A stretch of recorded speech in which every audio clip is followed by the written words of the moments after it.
guys, welcome to this channel. We are about to prank Justus. Guys, karibuni sana. We are the Maangis. We are content creators. My name is Anaminyi. Michelle Mangi. No, she's Dr. Oh yeah, Michelle Mangi. Keep forgetting.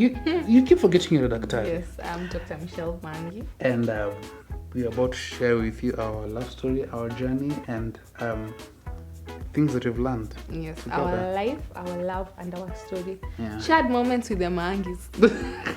Even to my jack. Yes.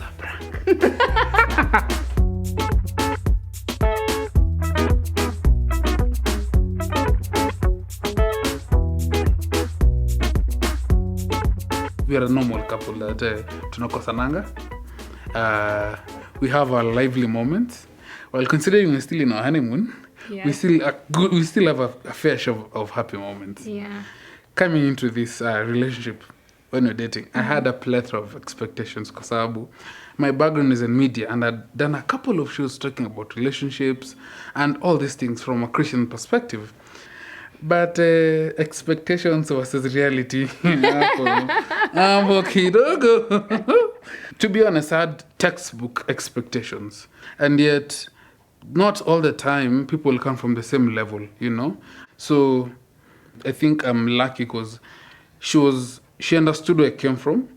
And with the fact that she understood that, she would easily tell me, oh, Sammy, this is not a show. It's TV. It's your interview. Relax. And I was hosting a youth show called Identity. So I think for me, my expectations were when I met him and he started kanza kunikatia. Correct. Hey, nikasema, hey, mtu wa TV. So, of course, considering he's that TV guy every SDA knows, there was high expectations about him. So I was like, hey, huyu kijana sasa probably atakuwa hapa mtu wa LNG White venye amefanya mashows mingi. Sema ile point ya nilikuwa na maringo. Hey, we need to emphasize on that. Alikuwa na maringo juu ako kwa TV na kiburi. Season of vitu nilikuwa na expect. Yeah. And then alikuwa ananiongelesha English 24/7. But if you ask me what English you want to bro. Alikuwa ananiongelesha English paka nikasema, "Hey, sasa tukiona toka tukiongea English kwa nyumba." Yeah, so I think I had like there were those things that I thought would be but actually were not. And I think we had a sit down with my mother-in-law. Mm-hmm. And then akaniambia, saa zingine utaona Sam akona umama mingi, lakini muelewe kwa sababu amelelewa na mama. Because now the dad had passed on. So his life is grown with the mom. Mm-hmm. So kuna vitu zingine nilikuwa naona tuseme kama venye tulioana, yeye hataki vyombo zilale kwa sink kwa sababu mamake hivyo ndo amemlea. So hata mimi hataki niende kulala kama vyombo ziko kwa sink. So every time to give some to yote but that's OCD. OCD ilikuwa inanisumbua. But yeah, hygiene. But there are those things that he will do and then I will just remember the mom telling me, mwelewe tu ni mimi nilimlea na sasa hajakuwa na father figure. So you might not see the father aspect in him, but just understand him, which I appreciate now. Yeah. I mean, to be honest as well, and I think I say this to most of my friends, that when you read too many books about relationships, it does not make you a suitable partner. Mm-hmm. It doesn't make you a suitable partner. It just makes you another philosopher. And from that, I realized there are elements of your expectations that you'd meet, but the best experience is not met by experienced expectations. Is basically experiencing reality. Hey babe, kizungu imerudi. Kizungu imerudi. Hey! Kizungu imerudi. Yeah, anyway, so I was born in Nakuru in 1998, 5th of January. Msichana mdogo tu. Yes. Wajuzi. Nakuru, yeah. So I'm the only girl in our family. We are a family of 5. Both my parents and 3 kids, 2 brothers, and I'm the only girl. I sometimes feel like, was I an accidental baby? Because my brother, mwenye nafuata, tumeachana na 10 years. So my brother's actually way older than me. Yeah, so I grew up in Nakuru, studied in Nakuru from nursery school, primary school, high school in Kenda Eldoret, to a school called Singore Girls, Semi 10. Yeah. passed with flying colors. Passed with flying I colors. should also add, apart from passing, she came with 97 certificates. 97 certificates. When I was in high school, I was everywhere. I was a Scouts leader. I was in English contest. I was in music festivals. I was literally everywhere. In any club, I was in any debate activity. Club. Yeah. I was just everywhere. So I passed with flying colors. Got enrolled at Egerton University. Went to pursue veterinary medicine and surgery for 6 years. Yes, 6 years. So while I was in Egerton University is where I met this man. This handsome man. Yes, this handsome man. So I knew him nikiwa, I think, second year. My mom my mom is a fan of Hope Channel Kenya. So yeye alikuwa tu anawatch Hope Channel. Akiamka akilala yeye watch channel nyingine ni Hope Channel Kenya. So of course alikuwa anajua hizo mavipindi ziko hapo. Nikamwona kwa TV kwa Identity, nikamkufia. Hiyo ilikuwa sijui 2017. Hiyo part ya kukufia ndio muhimu. So and then 2018 we met, a coincidence at an event in Nakuru Girls. Venye tukapatana, akanilenga.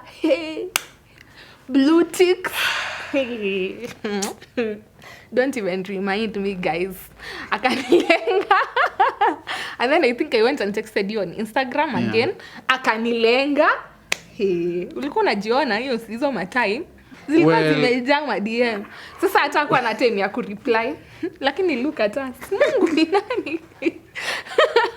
Yeah, so akanilenga. I think we came back to reconnect in 2020, time ya COVID. Yeah, so that's when he looked for me, and then now our story now began from there. Oh, I forgot to say I've been brought up in an Adventist family. Both my parents, everyone in my family is Adventist, and my mom is such a strong Adventist. Okay, so I'm a young man born in Nakuru in the year of 1995. I grew Can you say a coincidence? Uh-huh. We were born in the same hospital. Yeah. That's a coincidence. Yeah. Same hospital, but 3 years apart. Yeah. Grew up in Nairobi. In primary, nilipita with flying colors. Sikuwa number one, but nilipita. Nikaitwa shule ya kifahari. Sasa ni national school. Kule Kisii. Nyambaria Boys High School. So, nikaenda Nyambaria because of inatangwa good character. Nilikuwa expelled, nikapeleka shule nyingine. Good character. Nikaenda Nyanchwa, and that's where I completed my high school level. Nilipita. But it's fair to say that because I'd never had a father figure, that doesn't mean I was a bad boy. Of course, I was cheeky, but I wasn't a bad boy. And one of the things that I don't like is the narrative of sasa jokulelewa na babako. That narrative. I've never been a fan of it because it presents our mothers in a wrong light, that they're inadequate. I wouldn't say it hit me that much, but after high school, getting into campus and actually nilipatiwa pesa na mzazi, mimi nikalipe my first ni tuition fee. My first tuition fee unajua nilipa pesa ngapi babe? 320,000 shillings. 320,000 Kenyan shillings. And that is what I paid for my first semester. And that year ndio time nilikuwa nimeingia MMU, I was doing BBT. Now the second semester I paid 170. Ask me where that paper is right now. Ya kusema nilimaliza multimedia. Sikumaliza shule.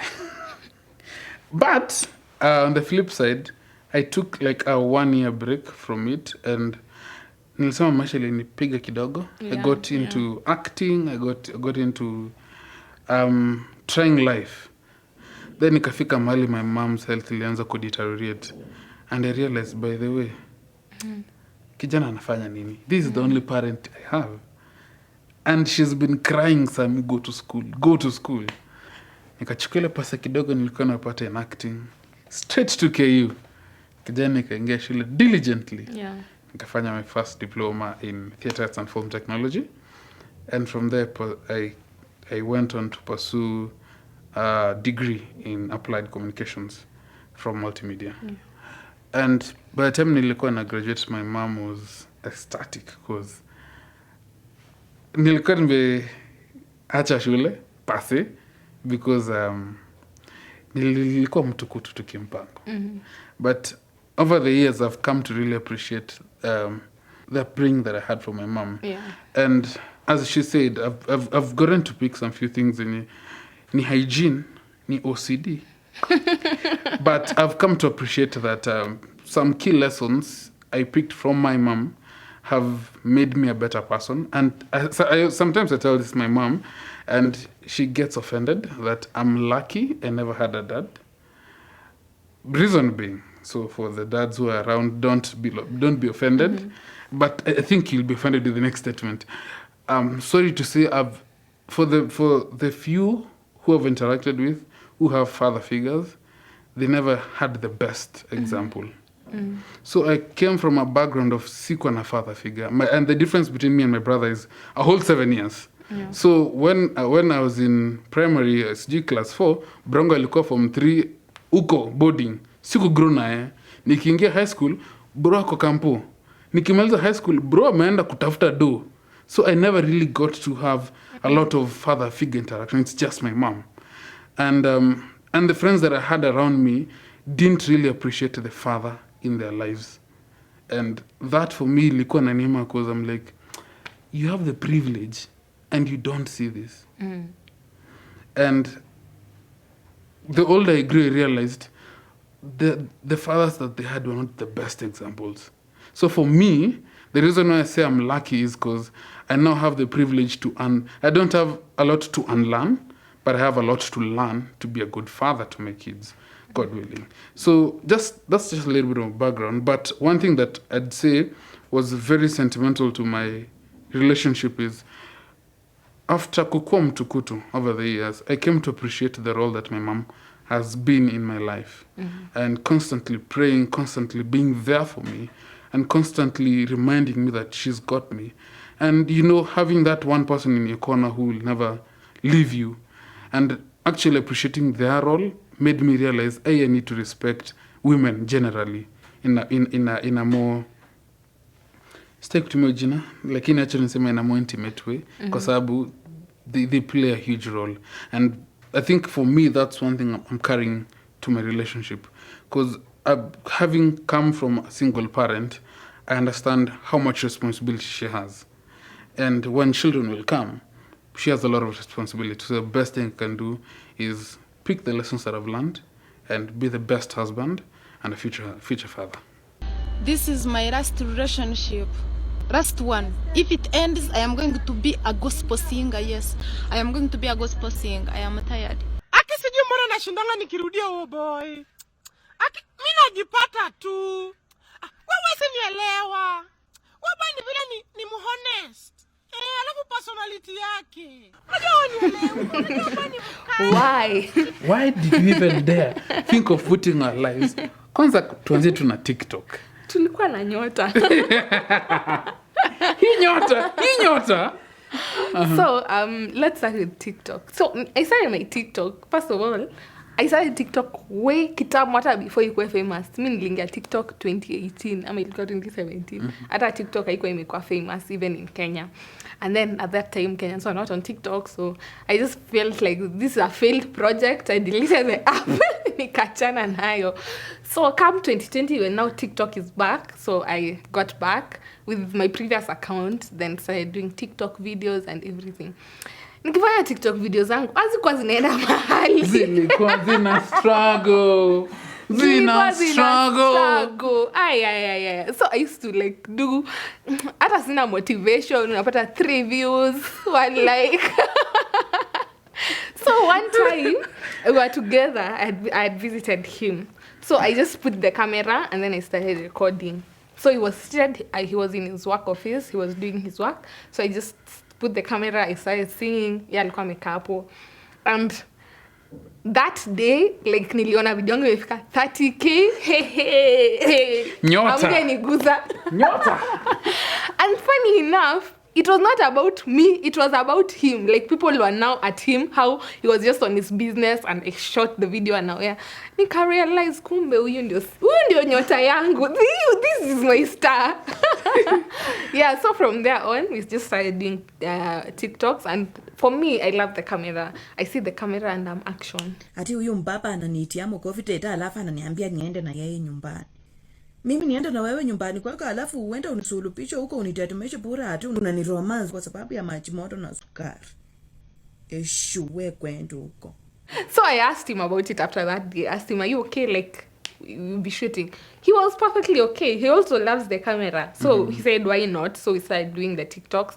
But he was more of the silent one. He was just doing his work, and I'll just record the TikToks. We'll find funny clips and do it. And people loved it, and we were just okay with it, yeah. Of course, vile ilikuwa imeanza, I was like, okay, I'm supporting my girlfriend. There's like, we didn't like have a vision that, oh, this TikTok will put muscle to it. Yeah. It was just for fun. Vibes, inshallah. Yeah. So vile views zilianza kuja zikuzile, oh, okay. Oh, okay. You like it? Okay, sawa. We didn't put much thought to it. Yeah. It was just having fun. And eventually, so we like tulianza ku diversify. Now here's the thing. After we had done a good number of TikTok videos, our growth had ilikuwa scale up close to 100K, and that's when Beba lands a conversation on YouTube. And boy, oh boy, did I just not encourage this idea. No, for the YouTube, he did not. He was not in for it. He was not in for the idea at all. What helped us with the conversation about YouTube, how he got to akubali during our counseling session in marriage, tukienda karibia wedding, our pastor akamwambia, by the way, you know, you need to respect your wife. Why you serve this thing where they're able to see the future, and then we would appreciate it kisha happen. So that day I told him, you know, I'm telling you about YouTube, but you'll appreciate when you see the results. So he was like, okay, so we can just try. And then we tried our first video.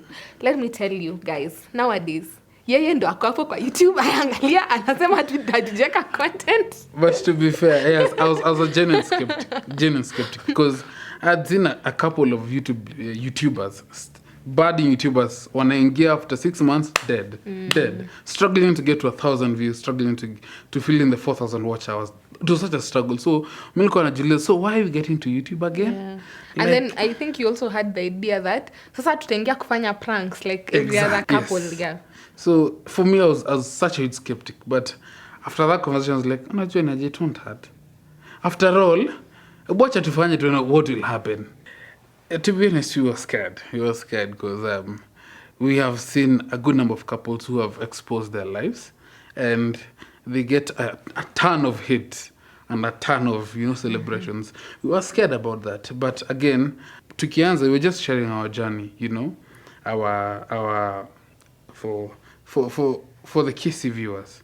Ekeragiri ceremony. That was one of the videos that blew up. Yeah, I think for us at the beginning, what we wanted, because we were in the marriage period, we wanted to show people cultures they have not seen, like especially like for us kisses, there's a lot watu hawajaona, so we wanted to capture those moments for people to see, and then we also wanted to show, okay, SDA pia si soya peke yake inabamba, you know, like si ati tunavo. So there was that aspect, but we had a sit down of, this is where we draw the line. These are things that you are not going to show. This, maybe you can say some of the things. Yeah, so that's a conversation that we had.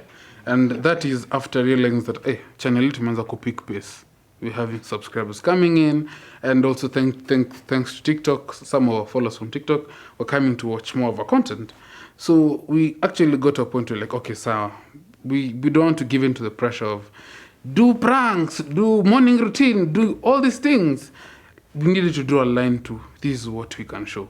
And some of the things that we decided, tuambie, unaonaje? Some of the things that we said we are not going to show is things to do with our family, like extended family. You guys came to see us, you'll see us. But also, even within us, we won't talk about issues that are in the confines of a bedroom. There's some conversation that we only have in our bedroom. That we won't show. And that has its own themes and subjects that we're not free to talk about it right now. Yeah. But we had that conversation to draw the borderline. So those are some things that we said we wouldn't cross. However, that said, if there's a question that I'm getting used to be asked is, don't you feel like mtu intrude space yako, and always revert back and ask, what's private really? Like, if you think about it, what is private? Is showing our house private? This is where we are at. I mean, tugekuwa kwa bedsita, tugeshow bedsita, this is where we are at. Yeah. I don't think we have that pressure of faking it. Or something else before I answer that. You were speaking about some of the things we had said we are not, we have put a cross on. On the thing of family, we put a cross on family as well as friends. We say there's a boundary because we have even some of our friends who actually don't want to be seen on our channel. They are friends, and so we have respected that. Even I think the other day we had done a video and we called his brother and asked him, and the kids are in the video, are you okay with us showing them? So we have respected those boundaries even with our family members and our friends. Yeah, now about faking it. I think I'll just answer it with one thing that I just I've learned to love. Philippians 4 verse 13 says, I can do all things through Christ who strengthens me. But then above it, in Philippians 4 verse 12, it says, I know what it is to have plenty. I know what it is to lack. But Lord, teach me the secret of being content. And I think that's one thing we are learning to appreciate, the secret of being content. And I think we have seen blessings by just being authentic and real and not faking and showing you, oh, we have this car and we don't have it. Yeah, so for me, I can say that's it. Yeah. Third voice to that is, like, from an experience of just watching other budding YouTubers, is the extent that these people go, the lengths to which these people go to, just to show you an ideal. Yeah. It's hatuna hiyo nguvu, hatuna hiyo uwezo, hatuna hiyo pesa. Mambo ni mingi. Mambo ni mengi. So considering we don't have that capacity, I don't feel it's worth it. Yeah. We don't feel it's worth it, and that's why if God blesses us to move to a bigger house, we'll show here's where we are at. Yeah. If life circumstances pushes us to go to a bed sitter, God forbid, mungu fungue my deals, God, we will show here's where we are at. And again, I think one thing we also said that we would try and do is we'd want our kids to watch this eventually and learn about our story. Yeah. So if anything, we're documenting this for our kids. And if you're enjoying the journey, amazing. If you're learning something, amazing. Yeah. But considering we're doing this, knowing that our kids are going to watch, our parents are watching, a huge shout out to our mother-in-law, my mother-in-law, who is a huge fan of our channel. So considering we have that respect and also respect from our peers and our church members, we always try to be authentic as much. Yeah, a lot of people consider us role models. Yeah. So, yeah, and trying to be authentic as much as possible. Sometimes there are people who don't understand the comical part. For them, wanachukua tu kila kitu serious, wanachukua kila kitu LNG white, everything. So they have not learned that actually life is not that serious. Even on TikTok, you'll find people attacking you and you're just there for fun. Au kuata na intention ya kuumiza mtu wetu hapo, ulikuwa tunafanya video tucheke wote, but apparently hatukuwa tunacheka wote. Kuna mtu amejam. Yeah, so we do get that a lot, right? Which is sad, but again, I come from a point, I believe we're liberals, okay? We understand there's that conservative space that people have. But to be honest, even in that conservative space, there are things that they're grappling with. So we don't want to confine ourselves towards showing that ideal life that an Adventist would want, but we have the liberty to show you who we really are. Yeah. It's easy to show you who we are. Because we are not faking. Exactly. Yes. Then the deal that people want to see. So take it or leave it. Please subscribe to our channel. We are who we are. Yeah. Yes. When we were starting, we didn't think this will eventually be another income stream for us. But over the years, we've realized, yes, it has something that is Over bringing on the the table. months. Over the months, not the years, over the few months. It's bringing something to the table, and we're appreciating it. And we'd actually even like to shout out to the few guys who have reached out to us that they want to work with us. So yes, I think this also opens a whole discussion of careers. But yes, content creation has been able to give us another income stream, and we really appreciate. And for the guys who want to work with us, we are available. Sorry, using this platform for that, but yes, you're available. And it's a learning experience that we really appreciate. Yeah. For me, I'll just say the transition is what I am actually learning. Yeah. The transition from my career to content creation. Because as I said earlier, I'm a veterinary doctor and surgeon. I work at KSPCA. It's a society that fights for animal welfare. And so I'm at work every day. It's tiresome because every day we are rescuing cats or dogs or things like those. And now every day I'm in surgery from morning. I might be standing the whole day in theater. So you find I'm coming home really tired, exhausted. And baby's there to remind me we have to create content. I am tired. I want to sleep. So the transition is what I am trying to get a balance with. Yes, but otherwise, I am enjoying it because I also create content at the clinic, right? Yeah, I go do surgeries, I create content. Yeah, it's not yet my brand, but I will make it. Yes. Yeah. Having a background that I come from a communication space, I'm an analyst. She comes from the space where she's a vet. We kind of have our 8 to 5 figured out. But our passion towards this particular space is also drawing us to, we have to do something. We have to do something. We have to do something. So it's as she mentioned, it's a transition that we are learning to fulfill. And it's something that the good thing is we're both passionate about it. Yeah. So we might be tired, but because we love doing this, we come jioni.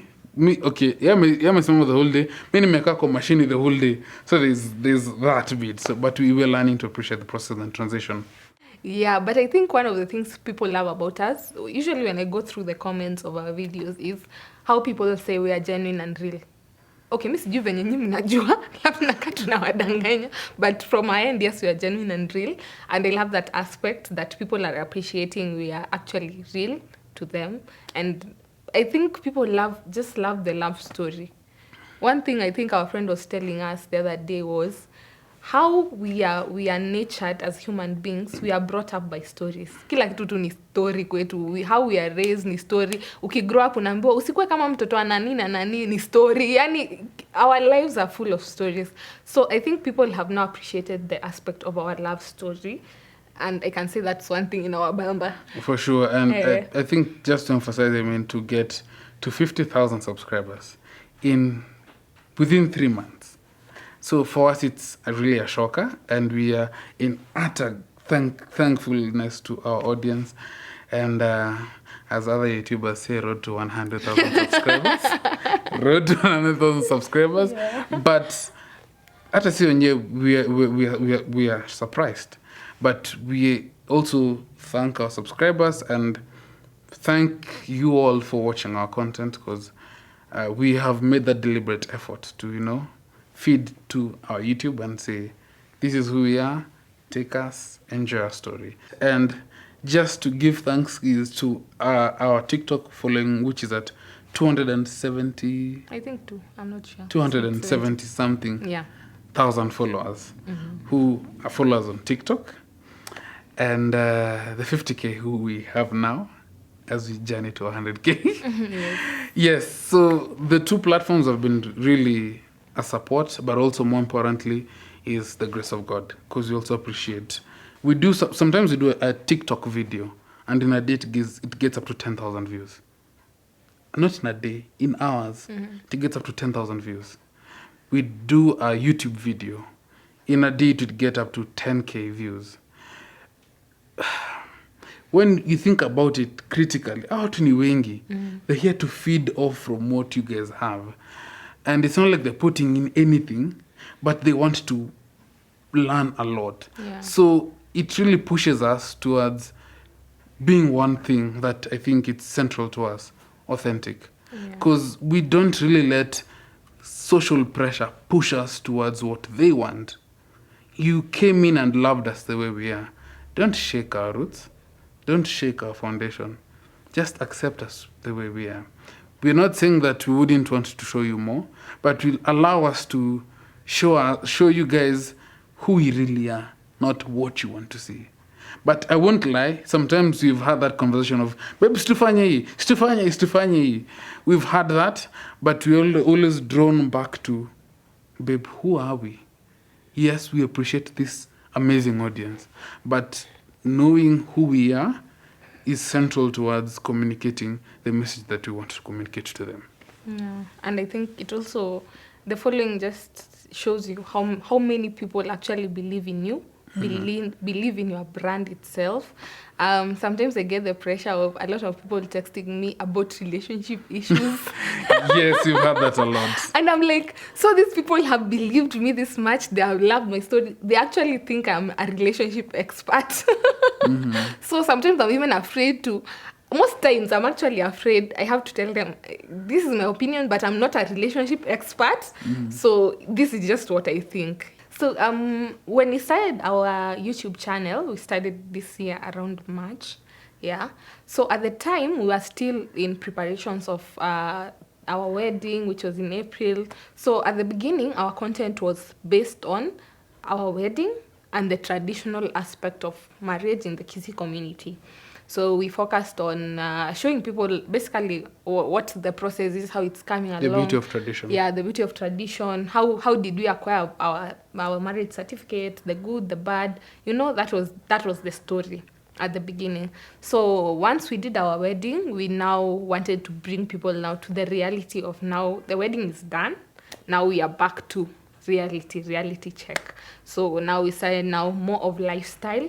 I think our channel right now, it's more of lifestyle because we are finished. Leondo to may air our last traditional ceremony, sherehe ya ugali. Yeah, so we can go and watch it.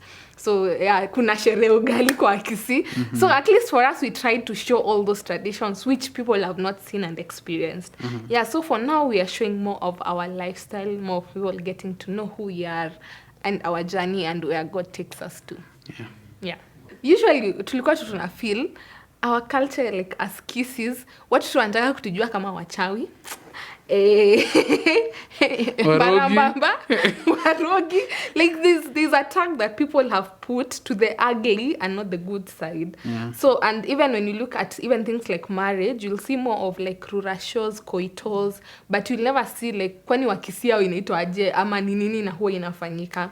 So for us, it's something we really wanted to do. We are actually even asking our parents. Hata for me, I can say, sikuwa najua Kikisii, mimi nimejifunza from YouTube. There's a page I follow that teaches Kikisii. That's where nimejifunza.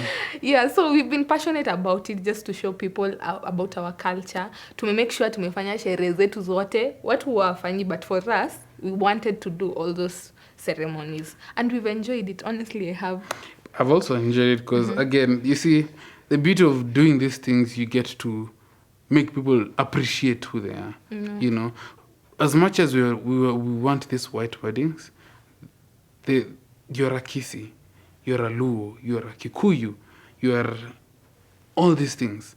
Once we embrace these things, we get to realize who we really are. And once we appreciate these things, we start appreciating other communities. And we'll start actually saying, by the way, we thought, because one thing that I think we have a lot from our, anytime unapeleka dem home, anataka kwenda kumintroduce, there's always that question, any tribe gani? So people always have this assumption of culture flani kona other weird, other traditions zenye ni weird zenye you won't get. But the moment we showcase these things, we're like, oh, okay. That makes sense. That makes sense. A lot of people are enjoying. Oh my God. Kwanza watu wa majuu. Wanabambika. I think wako Minnesota. Wanabambika Minnesota sana. So I think, especially like, I think for our when you're meant abroad, unajua watu wanasahau like ukienda abroad, uoni more of the culture. So now when you see it being presented to you, you enjoy it. And then I think a lot of people, because ni Gen Z, watu wengi hawajui all this tradition. So people actually learn it and they're like, oh, this is interesting. I think kama hii sherehe yetu ya juzi, sherehe ugali, a lot of people didn't know it exists. people were like, okay, sasa hii sherehe inafanywa aje? It even didn't make sense to say sherehe ya ugali. Yeah, sherehe ya ugali. People were like, kwani sherehe ya ugali ni nini and what is happening? And I think it's just a learning platform. Hata si wenyewe tuna learn. Like we get to learn, we see, oh, so this is how it's done. This is why people were doing this way in the olden days. Yeah. And to also adverse that, because like the feedback is really amazing. You get to realize people come from a point of unknown, or rather preconceived ideas, than what actually happens. Yeah. And when you take people through that whole process, they're like, why had we disregarded our tradition? People had spoken so much ill about, for our case, the Kisi community. They're like, let's just embrace who we are. This is who we are. When I'm Kali, show us your positive story. Yeah. Show us who we really are, so that you can kill the stereotypes and appreciate who we really are. Yeah. So the feedback has been amazing. And one thing that we genuinely promise our viewers is you'll have more content of such nature, and making it more lifestyle oriented, and seeing how this couple who is Kisi and have their own beliefs and inclinations, how they go about with life. Yeah, I think maybe something I can add, just an example of something I've just remembered we learned. I used to see when he comes over to our home, when he was coming during all those processes, kuna chakula nilikuwa naona hapatiwi kula, hata watu wasaidie yetu nilikuwa naona sijui hapatiwi maragwe, hawapatiwi vitu kama mayai. And of course I was wondering why. And apparently for us the Kisi culture, hiyo ni kama na dalilisha kwa sababu amelipa mahari, so nafaa kumpatia mbuzi akikuja kwetu. Kumpatia mayai na kuku ni kama umemweka huku chini. Unanibeba aje. Unambeba aje na alitoa mbuzi, akatoa ng'ombe. So there are those cultures that you get to learn and you're like, wow, this was actually interesting. Yeah. Something funny. When he came kwetu for sherehe yetu ya Ejay, when you watch that video. Karibu kushout yani. Baby, you're about to ilikuwa inabamba. So ati yako anafaa kwenda choo kwetu kwa sababu ni kwa in-laws. Like they're just funny culture. Yeah, man. Hiyo siku nilikaa na chakula nilio digest kwa mwili. Alafu unajua babe, tulikuwa tumefika saa ngapi kwenu? Tumefika around 8 in the morning. No, it was around 9. Ukaover feed. Nikakula, and from 9 I was eating chai, mandazi, watermelon, ndizi. From there, go to the main meal. I was eating from around 9:30. Your sherehe by the food should just be rolling. Na nilikuwa nimekaa the whole, sioti nimekula nimesimama nikakimbia, seated eating. Your time tipo imejaa, yani I was breathing through my ears. Guys, it was hard. But it was hard. I was sweating profusely. In fact, when nilisimama, that's when I was like, tulitoka hivi Kerera village, tulisimama Kiumbu town. Ran to go and excreate kwa sababu ilikuwa imekuwa mbaya. It was such a... So the point is, like, these cultures are just amazing. Yeah, they're a nice thing to experience. Yeah, the point is usikule sana. Just kula enough. Kwa sababu ukikula sana, utashinda pale pa kupeleka haja. Na uwezi enda kufanya kitu kwa in-law. You take your manenos with you. So I think for me, one of the things I am appreciating in marriage is I have learned in our marriage, there is one person who works with faith and one person who works with facts. I work with faith, he works with facts. So those are differences we have learned to appreciate with each other. Kuna saa zingine naona ile kitu tu impossible, lakini bado nimeshikilia faith. Hii kitu inafaa kuwork. But now he has to bring the facts to me and like, okay, this cannot work. You just have to accept. Hii haiwezi work. Unafaa tukubali. Yeah, so that's one thing I've learned to appreciate. I've also learned to appreciate our differences. Based on where we've both come from and how we've grown up, venye sisi wote tumelelewa, ideas zote tulikuwa nazo. I have learned to learn the differences of how we have actually been brought up. So one of the typical experiences I would say was a learning experience for us is I have OCD. Hii OCD yenye mulisikia ikisema tu mbaya. This OCD is just, for me, I'm not a clean freak. I'm not a clean freak, but I love organizing stuff. So one thing that we kind of had a challenge when we were starting off is I wanted all my clothes folded dirty or clean. Even in the laundry basket. Fold them and put them in the laundry basket, you know? maneno ya kuacha sahani kwa kitchen counter. Don't do that. Panga kwa sink, have it organized. That's how I work well. And supermarket, anataka yes. mpange kwa trolley. Yes, like even the supermarket, just arrange those things properly. Ukifika kwa counter umuarrange. Yes.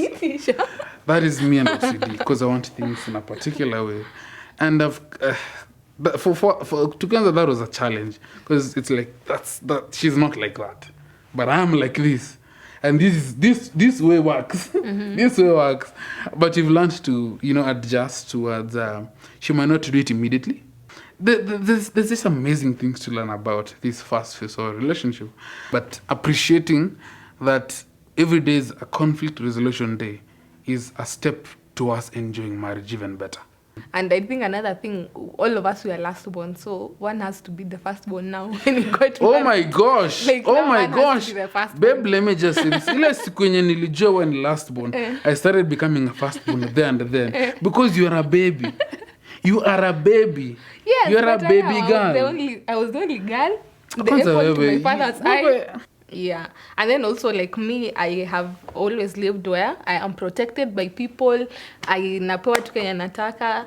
A scenario just came to my head. Nikiwa mdogo, I think I was in class 2 or something. We were playing in the plot. We used to stay in some plot.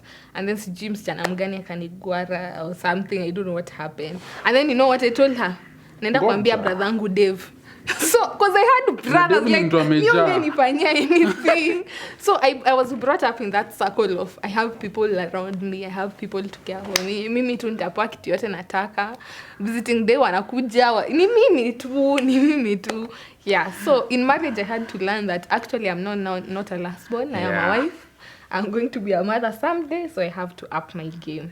Yeah, so those are some of the things. And then some of the things we have lost and we have gained is we have had to put boundaries even with our friends, because now we're in a different stage of life compared to some of our friends who are not there. So we have had to learn to put boundaries with that. And even with our family members, I think one thing we learned even in counseling was I have to fight for him in my family and he has to fight for me. So we have gained that with each other, the love and the respect from both ends. Yeah. Of course, even before marriage, we had conversations about finances because we were both working, and now we are getting to a space where I have to share my money and he has to share his money. So we had to have a sit down of actually how now do we manage our finances?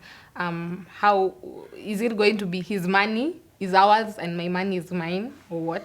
So we sat down and had those conversations. Even with the help of our counselor, we had them. In terms of how we are managing it, we are open to each other that, this money will go to rent, this money will go to this and this. This is what we are putting for our savings. This is what we are open to that. And of course, he started working before me because I was in school. So one of the things he used to constantly tell me was, I cannot wait uanze kulipwa ndio nione utafanyia nini mshahara yako. I cannot wait. He kept on telling me that every time. I think ulikuwa nadhani nitawaste ndani mama. Of course. Baby girl, viatu, bags. Yeah, because now I was not in the workspace. So when I started working the month that actually he came to our home to see my parents. And now when I received my first salary, alikuwa tu ananiangalia akingoja aone huyu msichana atafanya nini na hii pesa. Yeah, and I remember for my first salary, hata sikuguza bob, I put it on our wedding savings. I didn't even take a shilling of it. Clap for me. Yeah, so I think we've had open conversations about finances to where we are. I'm happy. So how she was able to manage her finances then pretty much gave me the confidence that, you know what, I think I found myself a wife. Initially, I used to think itakuwa frustrating. Relatives kusema unieke mtoto, my mother, women, there and there, because I had seen that in my brother's wedding. Yeah. For me, what was frustrating, I think it's the entitlement.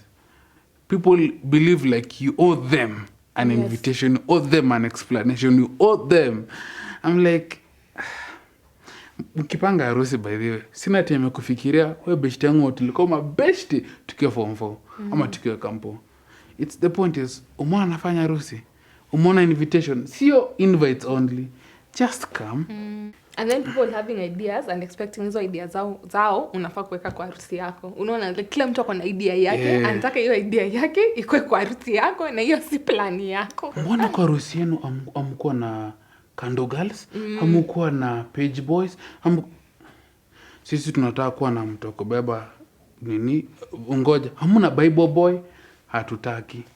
Well, I think for me, I constantly reminded babe that unajua ni aje, as we're planning all these things, let's plan for another room that is called the disappointment room. Because people will disappoint us. Yes. We will, people will disappoint us. Unfortunately, that room haikuja. The room of the haikuja sana. So I'd say, at the end of the day when we are looking things unfold, tunajiuliza, mbona ilikuwa natusumbua lakini? Like on the real though, why? Mvua ilinyesha, watu walienda. Why did we spend all this money on these things? Imagine. Like okay, wacha ni make this joke nyeli niuma. It's a joke. So after okay, it's also serious. It's not a joke. It's serious. I've never told you. Unaona after harusi venye nili resume job. Boss wangu akaniambia sana naanza kukujokia juu umemaliza harusi. Nikamwambia akanitumia some video about some guy explaining how we have been lied to think weddings need to be expensive. Akaniambia ulilipa how much DJ? Nikamwambia akaniambia sasa na mimi ningekuja ni connect to jackpin na simu yangu niweke hizo wimbo amnge dance. Sasa mpaka nikaanza kufikiri na by the way like if just someone came with their phone and the songs bado watu si bado tunge dance na tunge nini. Yeah, so I think at the end of the day I was like harusi tu ni kitu ya hours, hata si a day, it's just hours. So don't overspend on your wedding day. I think for me one of the things I'm happy I did not overspend is the gown, because I see how people like pay 100k for a gown. Na utaiva hiyo gown utembe na town. Ni hiyo tu siku ni hiyo hours naisha utaiva tena. Yeah, so you actually see I cannot spend all this and this at life after. Because after harusi yo, the next day mko tu nyinyi wawili, sasa reality ina kick in. Yeah. And also even as you say that doesn't mean you go too low on your day. Yeah. That doesn't mean so ujinyime. Come on. Find a balance to it. Find a balance where you can actually enjoy these things and you wouldn't have cost yourself a leg to have them. Yeah. Another thing people need to learn. Siku ya harusi bride na groom hawakuangi akili zao haziko hapo, like ile time ya kupeana ma speech nitumie voice note atuko like sit atuko hapo, acha tu your story. Nimechoka ukimshana service provider. Like literally we are tired, we are happy the day is over. Si tunataka tu kuenda home. Nataka kulala. We are tired hivyo. Yeah. But I think people don't understand the mental state nye the bride and the groom wako. As for us, we appreciate it rained, so there was no time for speeches. Like the rain, I mean, libambika tu na mvua. Praise God for the rain. I was like, thank you, Jesus. Because now there was no speeches. Tulifika tu hivi. After where they kaanza kubadilika. Penye tu tulimaliza kudance hivi, MC sasa amekuja hapo mbele anataka kuita mvua ikaanza. Wale ilianza kubadilika. Gifts. Leta gifts. Unakuja, wewe ni nani? Toka. Picha toka. Picha toka. Akimaliza gifts hivi. Mvua ikaanza, tukakata keki and then there was no scramble for the cake because kulikuwa kunanyesha, so bridal team ndo alikuwa na keki. Venye tu keki ilisha, imagine mvua ilinyamaza, like ilisha hiyo tu. Ndio time imeshaana, so after keki mnakaa mnafanya after keki lazima waende home. I think kwanza nilifeel pressure imeisha because now I used to be up and down. Now leo nasema wasijashughulikia watoto. Leo yani you have things to do 24. Like I felt a relief ile finally it's now over. Now we can concentrate on some other things. Yeah, and then I think the transition for me was just okay. Mimi nilikuwa na feel hata wedding ilikuwa burden sana. Like mimi nilikuwa na feel kusumbuana na watu. Ndo sijui, but I didn't have like ile unajua kuna watu wanapatanga a bridal team yenye inasumbua, so me didn't have those kinds of people. Me from the beginning kama ni wasichana niliwaambia hii ndio nguo, si wanapatia room mtu kusema ati unaona aje, nilikuwa kila kitu hii ndio nguo, hii ndio hairstyle, hii ndio nywele, hii ndio pesa tunatoa, no room for discussion. So I had that, and then with the kids nilichagua tulikuwa na watoto 4 peke yake.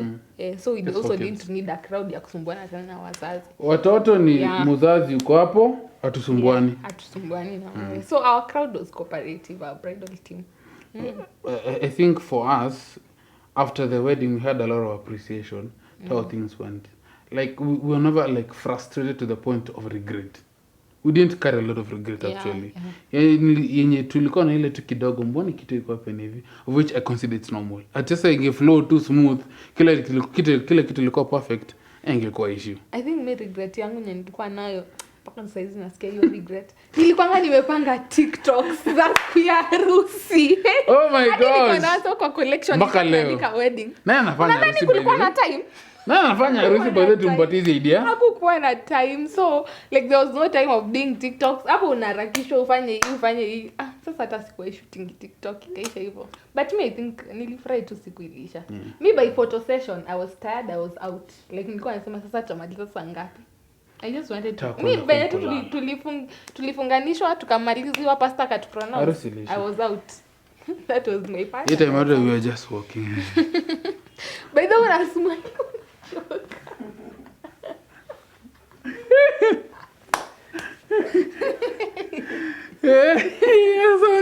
alafu na Janelle umemaliza ukiona gari.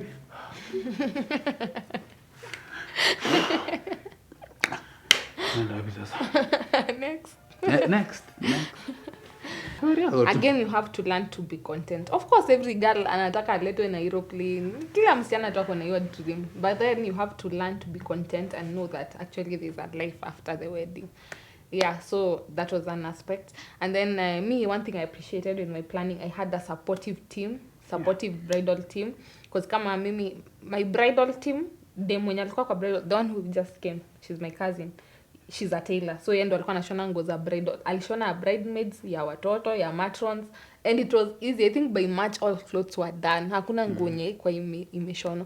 This was the first wedding anashonia watu, hajaishona wedding. So I think mitu nilimwaminia na she delivered everything. Alishona vizuri, kila kitu spot on. Yeah, we had a supportive team. MC wetu alikuwa beshte yetu mwenye alikuwa bado chairman kwa WhatsApp group. Very supportive. Graphic designer alikuwa beshte yetu. MC DJ Kez alikuwa beshte yetu. So tulikuwa na good team. Ilikuwa inatusupport. Our family, our brothers walikuwa inatusupport. So I honestly didn't feel like niko imeni strain. One of the greatest investments that someone can have, it's not wealth, but it's social capital. That's the greatest investment. And I'd say from our wedding, we reaped a lot from it. We reaped a lot from it that, yes, kuna hiyo awkwardness ya support me in my wedding. Kuna hiyo awkwardness. But there are guys who were genuine to say, by the way, Sami, usitoke kwa WhatsApp group, but nipate paybill number. And also walikuwa wanacheza kaa wao. So yes, it was a bit awkward and challenging, but what was amazing is just to record what you said. We had a really supportive team. And we were prepared for the worst. See, hata tulikuwa tumesema hata 200. Tutafanya tuna hiyo. Like us, we were open. Kukiumana ni sawa tu. So the first thing that I really appreciate about Sam is he constantly reminds me I am beautiful. He constantly compliments me every day. Like he constantly gives me the feeling that actually he loves me. I am not losing. Sijapoteza ile vibe nilikuwa nayo tukipatana. Bado he constantly loves me. Unakatiwa daily. Exactly. He constantly reminds me. I don't feel low ama na feel sijui niko esteem yangu imeenda chini. I am always happy. Another thing that I love about him is the spirituality. Like he has helped me grow spiritually. Hata kama tutalala saa 8 usiku ataniambia lazima tuamke tuombe, to have a small devotion, even hata kama ni saa ngapi, hata kama niko Nakuru na yako wapi. So that's an aspect I appreciate because I see a priest in him, a priest of our home. You're very understanding. That for me is like the cherry on the cake. It's because that gives me the confidence that regardless of what life brings to us, I'm sure we will be able to handle it. And another thing that I don't know if I've told you this, but the confidence she has in me, the confidence that you have in me, and the push that you give me, nakatu naangalia ngo msichana. Apana. I need to go out and get this money. We need to push this brand. We need to do these things. So just knowing she's very understanding and reasonable. And also being that drive that I need in life. For me, those two, there's a long list, but those two stand at the top. And also, lastly, one of the things that I was keen when we started dating is knowing that we are equally yoked, that we share the same belief systems. We have a same flow, energy, understanding on relationship with God. So that for me was amazing, and we just fitted perfectly like a glove to a hand. So that for me is kitu ambayo ninashukuru Mungu. Thanks. Ni God. God. About our future, of course, we want to have kids. We want to build a home. Yes, not now, but in the future. Yeah, that's one of them. Another thing is we are trying to actually look at our career and content creation and see where we actually want to put more weight on. Yes, do I want to focus on vet stuff? Does he want to focus on communication? Or do we want to focus on content creation? That's something else. We want to invest in our academics. We both want to pursue our masters. Hatujaweka timelines tujue ni nani anaanza ama itaendaje, but that's one thing also we want to do. Something else maybe I can say is something I aspire that I never become what I was not to you. Like you never see me less of who I am. Yeah, or not enough. Amazing. Say amen. Amen. Amazing. Preach. I mean, she's said it all. We are keen to build a brand that will not only be out to make business. We want to make business, but not just out to make business, but also out to inspire. Yeah. And how do you guys get a hold of us? I think that's the thing. How do you guys contact us? Yes. So, hi guys, we have a YouTube channel. Our YouTube channel is called The Maangis. Yes, go watch our content, subscribe to our content, like, share. Road to 100,000. We want to get to where Justus is. Yes. And There are 100 of you guys. Yes. Go to our YouTube channel. And subscribe. Yes. That's one. We also on TikTok. Yeah. We also go on under the same name, The Maangis.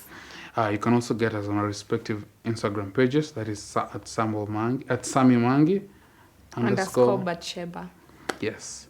_ Usitafute Facebook, but if you're inclined kutafuta Facebook, ni mimi peke niko Facebook. Same name, Sammy Mangi. Yeah.